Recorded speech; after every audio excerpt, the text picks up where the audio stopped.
Halo Sobat Bola Mania, kembali lagi di BRC Official. Ada kabar menarik nih mengenai menanti debut dua pemain asing baru PSM Makassar, Kayk Linares dan Adilson Silva. PSM Makassar menguji kekuatan Bali United.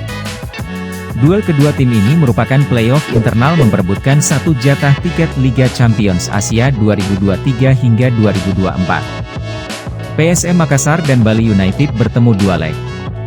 Willem Jan Pluim CS harus melawat lebih dulu ke kandang Bali United di Stadion Kapten Iwayan Dipta, Gianyar, Bali, Selasa, 6 Juni 2023, pukul 19.30 WITA.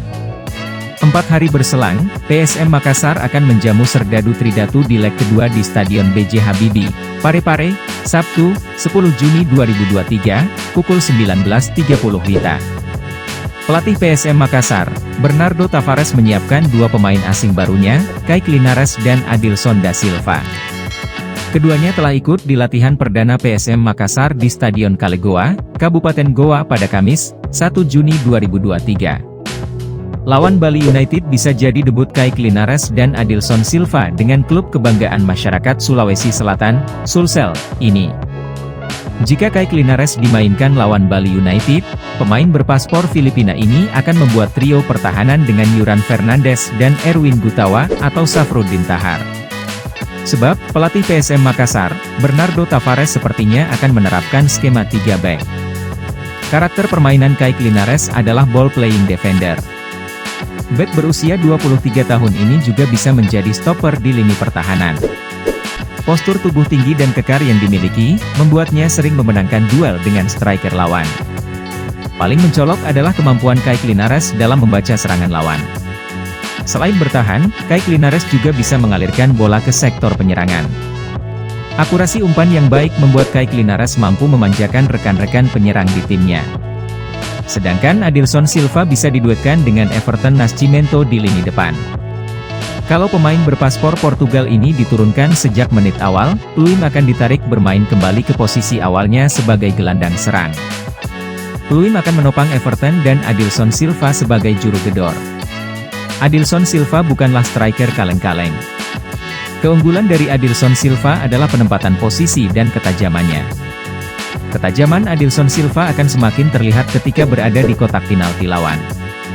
Paling spesial dari Adilson Silva adalah bisa mencetak gol dalam posisi sulit sekalipun. Selain itu, Adilson Silva sering memenangkan duel di kotak penalti lawan. Postur tubuh tinggi Adilson Silva yang mencapai 1,91 meter membuatnya unggul dalam duel udara maupun darat. Selain sebagai penyerang tengah, Adilson Silva juga bisa bergeser menjadi penyerang sayap hingga second striker. Kemampuan Adilson Silva bermain di berbagai posisi ini tentu sesuai dengan ciri Bernardo Tavares. Pelatih berusia 43 tahun itu membutuhkan pemain di skuad PSM Makassar yang memiliki kemampuan bermain di beberapa posisi. Pengamat sepak bola, Budiarjo Khalid menilai dengan bertambahnya dua pemain asing ini akan membuat skuad PSM Makassar semakin solid. Kayk Linares dan Adilson Silva membuat PSM Makassar jadi tim kuat. Mereka punya pengalaman bermain di Eropa dan ASEAN, katanya Senin, 5 Juni 2023. Namun, dua pemain tersebut harus cepat beradaptasi dengan tim. Harus diberikan penjelasan karakter sepak bola Makassar. PSM Makassar punya permainan cepat, keras dan pressing tinggi.